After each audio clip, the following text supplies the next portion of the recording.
truth. So you will make it present indefinite tense. You will make it gifts. You will make it gifts. Why gifts? Because you know that when the subject is third person singular, then you have to use s or es with the verb. So I have used here, es here. So in these cases, there are lots of examples in front of you. Okay, you must practice all these things. Then I can say Rana take tea often. So you see, Rana take tea often. So it's one kind of habit. He takes tea often. So I will make it as the subject is third person singular number. We will use this here. Takes tea often. And there are some words like often, every day, daily, always, regularly, occasionally, generally, normally. Whenever you find these kinds of words, you can make it present indefinite tense if there is no mention of past tense. Okay. Now let us see when we will make it interrogative. Okay. Now let us see. Suppose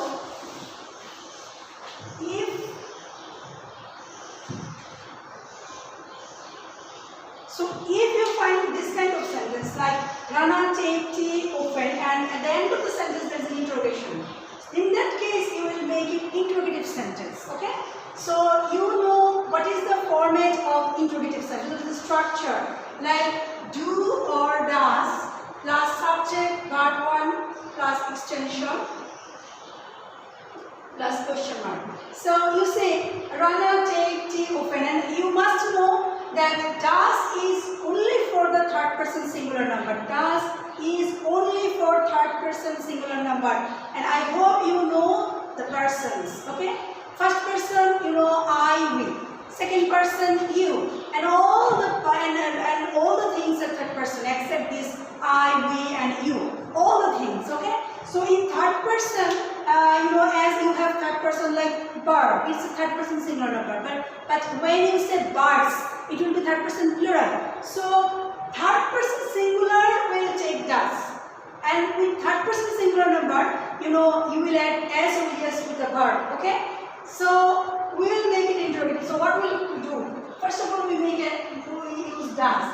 Does Rana take tea often? Does Rana take tea often? You say, when I use does, I just omit this s or es. Okay? So this is the structure of present indefinite tense, an interrogative sentence. Okay? So now let us see another rule. Rana go to college yesterday. See, I discussed in my earlier classes that when you find yesterday, ago, long ago, once upon a time, all these words, then we will make it past indefinite tense.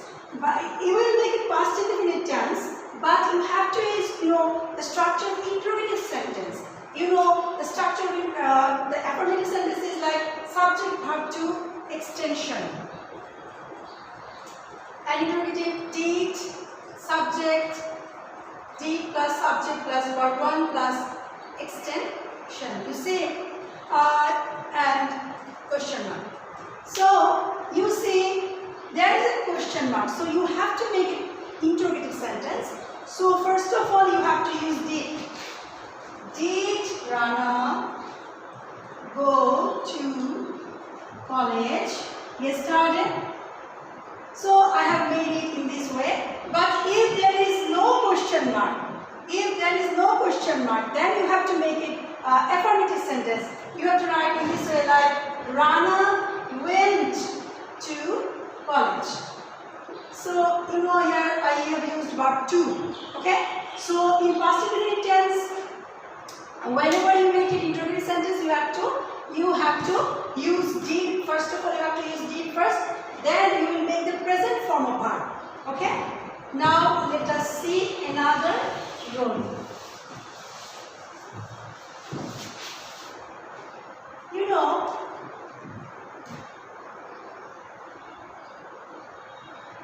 the hands of the boy be long. Sometimes you see that you cannot identify the subject. When the subject is long, you can't identify the subject. You must remember that sometimes a subject has some parts which is connected, which are connected with different prepositions. So you should remember that the part which you will consider must be the first part of the preposition. So the hands of the boy, not the boy. The subject is not the boy. The subject is the hands. This is the subject, hands. These are the subject. This is the subject. So you have to write the hands of the boy. You have to use a be verb. Be verb. It is am, is, are in present form, was, were in past form, had been in future form. Okay. So as there is no indication of past tense, so I can make it present tense. Okay. If there is any indication of past tense, like the hands of the boy be long before, like this, so it's an indication of past tense. So you have to use were. The hands of the boy were long before. Okay. But if there is no mention of such kind of thing, then you can make it present indefinite tense. The hands of the boy are long. So it is saying that sometimes you cannot recognize the subject. Very often it is saying that you can consider this one as a subject. No, you never do this. You just remember the first part may be considered. Okay? Okay. This is the thing. So like I can give you another example like the players. The players in the field be strong. So what will you use here? You see, the players in the field, not the field. The subject is the players. The players are the subject. So you have to use are strong. And if it is in past tense, the past indefinite tense, then you can use were. Okay? Now I am going to discuss another role like each, every, no, one. After these words, you must use singular verb. Okay, the verb must follow the singular subject. Like each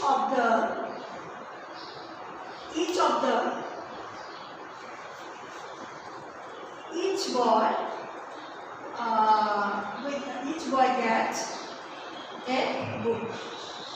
So you make it each boy gets a book if it is present indefinite tense, okay? But if it is like this, one of the boys be strong. So you see, one of the boys. So boys, you may think that it is plural, so the verb will be plural. No, you have to think that there is the use of one of. So you will make is strong or was strong. If it is present indefinite, is strong, and if it is past indefinite, you will use was strong. Now we say, before, after. The boy ate after he come back from the bazaar. The boy eat before he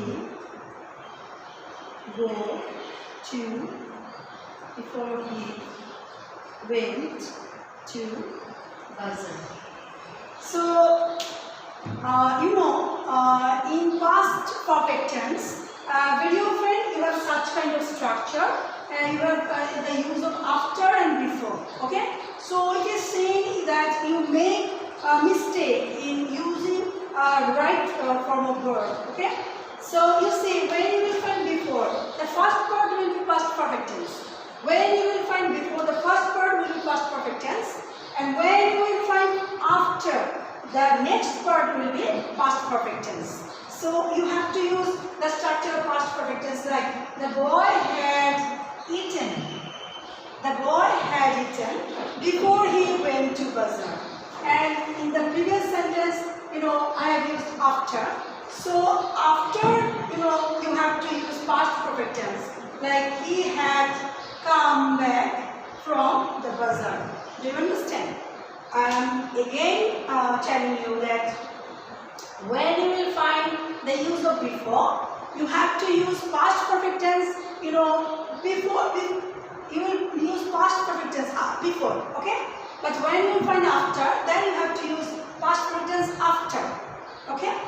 So, I hope that you will remember all these things. Now, I am going to give you another example, like the teacher, the man worked here for 2 days. The man worked here since morning. Since morning. So, in this case, you have to use present perfect continuous tense. Okay? Present perfect continuous tense. You know the structure, subject, have been or has been, plus verb plus ing, plus extension, plus for or since, plus extension. Okay? So, the man worked here for 2 days. You see, there is indication of time for 2 days since morning. So in that cases you will use present perfect continuous tense. Okay.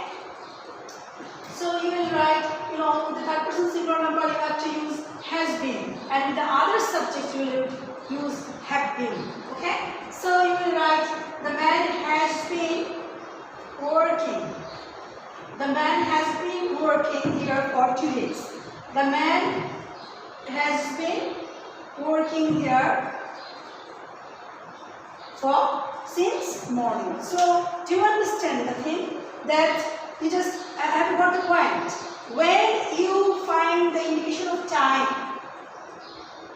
like I teach in this institution for 2 years. So, it is a continuous process, but there is a mention of time.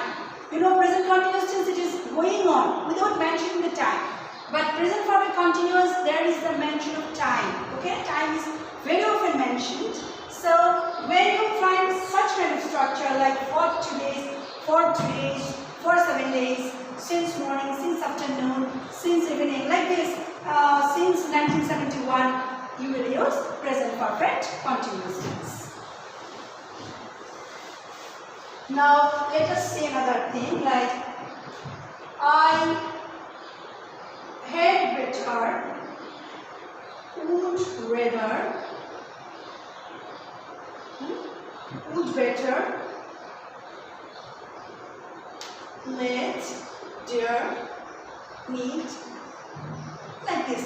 So whenever you find this type of words in any sentence, like I had better go there. So you see, whenever you find had better, would rather, better, let, dare, need, like these types of words, you will use bare infinitive. There will be no to. You must not use any to before the verb. So you will use like this. I had better go there. Now let us see another rule.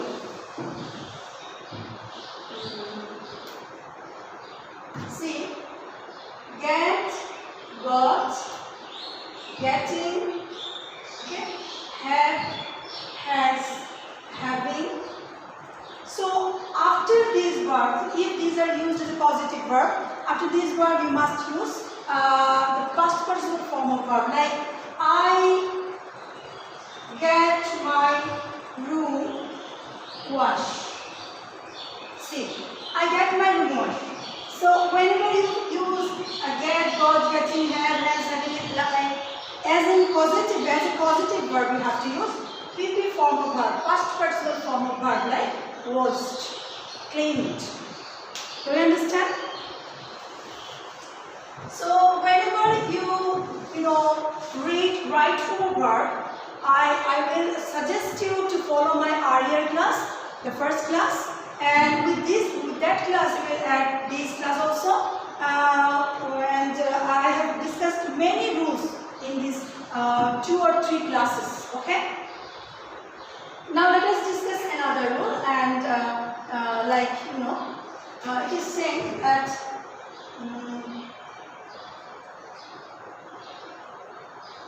fancy wish. Okay, fancy wish. After these words, you have to use past form of verb, like I fancy I go there. So it is called unreal past. So you have to use which form of verb? Past form of verb. I fancy I went there. I went there. I wish I go there. So in that case, you can use would. After the subject, you can use would and present form of verb. Sometimes you may use past form of verb, but the best thing is you use after subject you use would, then verb. I would go. So I tried to show you a few more rules in my today's class. Hope you will keep yourself busy with following this class, doing exercises, find out all the problems, and you should not waste time, because it's very valuable. Time is very valuable, so you have to utilize the time. In the next class, I will come with you with new and few more items. Until then, stay well. Thank you very much.